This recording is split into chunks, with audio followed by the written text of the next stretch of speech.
Départ pour la revue de presse hebdomadaire avec cette affaire de démonstration de viol sur le plateau de l'émission La télé d'ici vacances diffusée en direct ce lundi 30 août sur NCI et qui pendant plusieurs jours a défrayé la chronique en Côte d'Ivoire.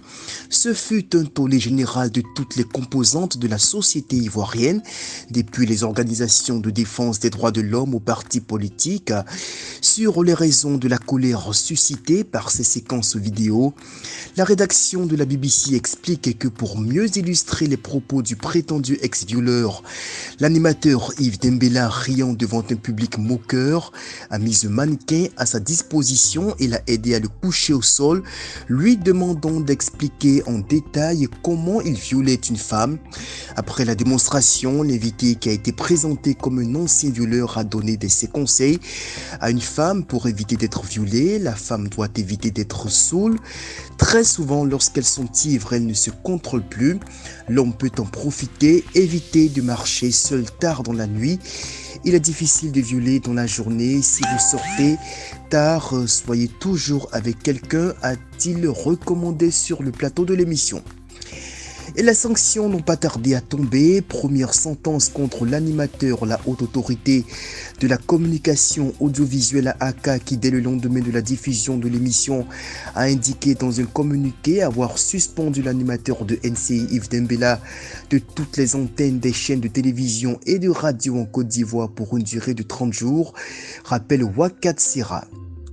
L'infodrome notait le mercredi 1er septembre, date du procès de l'animateur et de son invité, tous deux déférés devant le parquet, les sentences prononcées par la justice ivoirienne. Le présentateur Yves Dembella a été condamné à 12 mois d'emprisonnement avec sursis, plus de 2 millions de francs CFA d'amende et une interdiction de voyage sur le territoire national ivoirien sur 2 ans. Dans l'affaire apologie du viol sur NCI devant le parquet, au tribunal d'Abidjan Plateau, ce mercredi 1er septembre 2021, indique le confrère, quand son invité, on peut le dire, a payé le prix fort puisqu'il a écopé d'une condamnation allant jusqu'à 2 ans de prison ferme et une amende de 500 000 francs CFA. L'affaire a également suscité la colère des partis politiques dont le PDCI RDA et le Front populaire ivoirien, comme le rapportait PDCI RDA.ci et fratpat.info. L'Union des femmes du PDCI RDA et la direction du Front populaire ivoirien ont unanimement condamné les séquences à polémique diffusées sur la chaîne privée.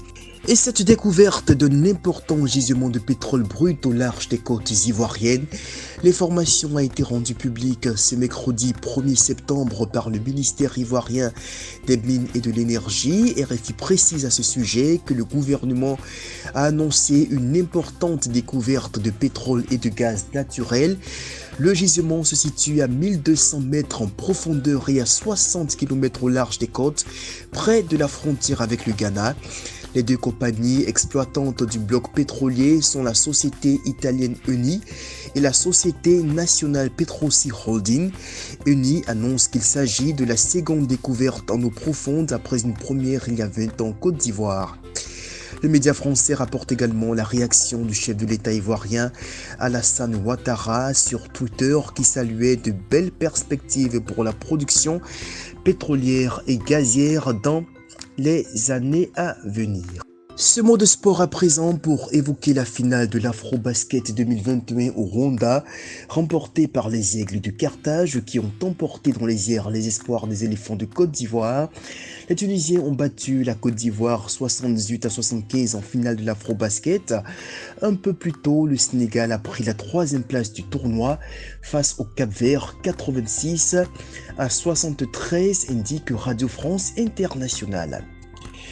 On en vient à la finale du concours de beauté Miss Côte d'Ivoire qui s'est tenue ce samedi 4 septembre avec la rédaction d'Abidjan.net qui précise à propos de la gagnante Olivia Yassé.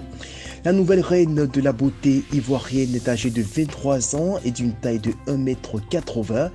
Elle est étudiante en 3e année marketing à l'université Widenerra à Philadelphie aux États-Unis. Le trio gagnant est composé de Mademoiselle Fatime Moura de la première dauphine et de Mademoiselle Adie Kenza, 2e dauphine.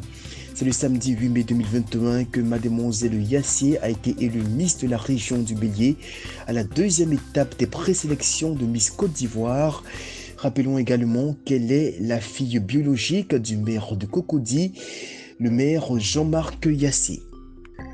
On termine avec ce mot de la situation en Guinée-Conakry où le président Alpha Condé a été renversé ce dimanche 5 septembre par un coup d'état militaire mené par les forces spéciales du colonel Mamadi Doumbouya. Voici le point qu'en faisait RFI à la mi-journée. Les forces spéciales affirment tenir la capitale Conakry. Ils revendiquent l'arrestation du président Alpha Condé.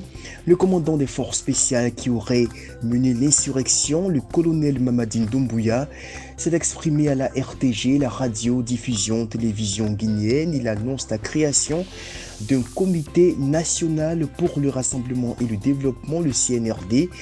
Il promet également un dialogue inclusif pour écrire une nouvelle constitution. Une page de nécrologie dans cette édition avec la disparition dans la nuit du 3 au 4 septembre de l'acteur comédien ivoirien Léonard Grogué à l'âge de 82 ans. Agence Ecofine lui consacrait ce dimanche 5 septembre un portrait fort évocateur sur son parcours, d'abord avec l'émission Comment ça va dans les années 1970 jusqu'à son apparition dans la série Ma famille de l'une de ses filles Akissi Delta. Depuis 2007, note le confrère, une rue d'Abidjan porte son nom.